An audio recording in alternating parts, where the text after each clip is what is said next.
আমার আম্মু আমার জীবনের সবচেয়ে বড় শক্তি বলতে পারেন। এই পর্যন্ত এসেছি বলতে যদি আমি বইয়ের দিক থেকেই চিন্তা করি, তাইলে হচ্ছে আমার বাসায় অনেক বইয়ের কালেকশন আমার আম্মুর থেকে স্পেশালি। তো বই পড়ার অভ্যাসটা স্পেশালি আম্মুর বই পড়া থেকে শুরু হয় এবং মানুষ হিসেবেও জীবনে জীবনে যতদূর এসেছি সবই হচ্ছে আম্মুর অবদান। তো আম্মুই সবচেয়ে বেশি অবদান। আম্মু আপনাকে নিয়ে কি স্বপ্ন দেখে? জি, আম্মু কি স্বপ্ন দেখে আমি এখন আলহামদুলিল্লাহ মেডিকেলে পড়ছি। তো অবভিয়াসলি আম্মু স্বপ্ন দেখে যে আমি যেন একটা বড় ডাক্তার হতে পারি এবং আমিও হচ্ছে সবার কাছে দোয়া চাই যাতে আমি আমার আম্মুর এই স্বপ্নটা পূরণ করতে পারি। ডাক্তার হওয়ার স্বপ্ন কেন?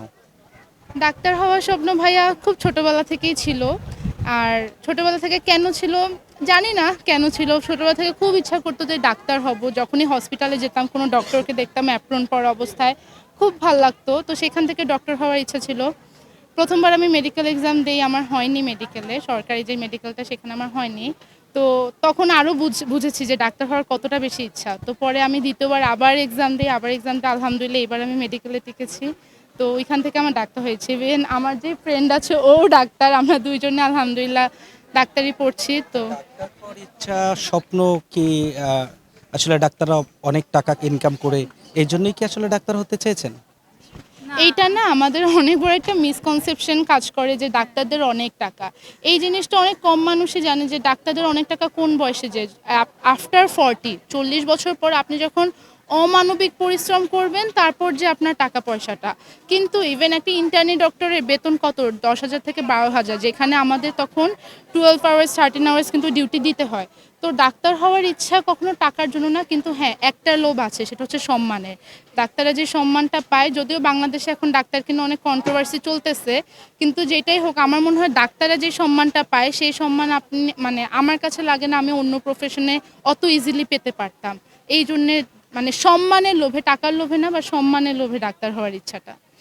প্রথমবার না টিকার পর অনেক মানুষের কাছে কষ্ট পেয়েছে, অনেক মানুষ অনেক কিছু বলেছে, অনেক কিছু শুনিয়েছে, ওই জিনিসটা নিয়ে কষ্ট পেয়েছে। আমি যদি একটা ছোট্ট ইনস্ট্যান্স দেই, আমার প্রথমবার মেডিকেলে হয় না বা ঢাকা ইউনিভার্সিটিতে হয়েছিল।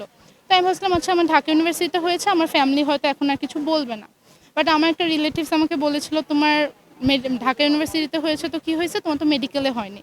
তো তখন থেকে আসলে বুঝেছি যে আসলে জীবনে আম্মু আব্বু ছাড়া অ্যাকচুয়ালি কেউ হয় না, কেউ থাকা উচিতও না। তো এখন তাদের জন্যই সব কিছু করা জীবনে যা করছি। আপনাকে খুব কষ্ট দিত সেই মানুষগুলোর উদ্দেশ্যে ২-১টি লাইন যদি বলতেন কি বলবেন?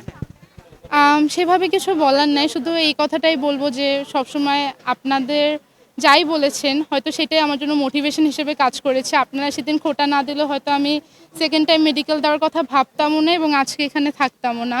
তো আলহামদুলিল্লাহ আপনি বলেছেন আমার জন্য এরকম সবসময় দোয়া করতে থাকবেন এবং আমার সমালোচনা করতে থাকবেন যাতে আমিও এটা একটা জেদ হিসাবে নিয়ে এগিয়ে যেতে পারি। আম আম্মু আব্বু অনেক অনেক ধন্যবাদ সবসময় আমার পাশে থাকার জন্য। এই গত একটা বছর তোমরা না থাকলে আমি কখনো পারতাম না। অ্যাকচুয়ালি কখনো পারতাম না। কারণ একটা বছর গ্যাপ দিয়ে আবার পড়ালেখা করা, আবার মেডিকেলে পরীক্ষা দেওয়া অনেক মেন্টাল স্ট্রেংথ লাগে। আমার আম্মু এমনও ছিল যে আমার জন্য রাত জেগেছে যাতে আমার সাথে আমি পড়তেছিলাম, আমার পাশে বসেছিল সারাক্ষণ। তো এইজন্যে আমি তাদের ঋণ কখনো শোধ করতে পারব না। এজন্যে অত্যন্ত ধন্যবাদ। আমি তোমাদের অনেক ভালোবাসি।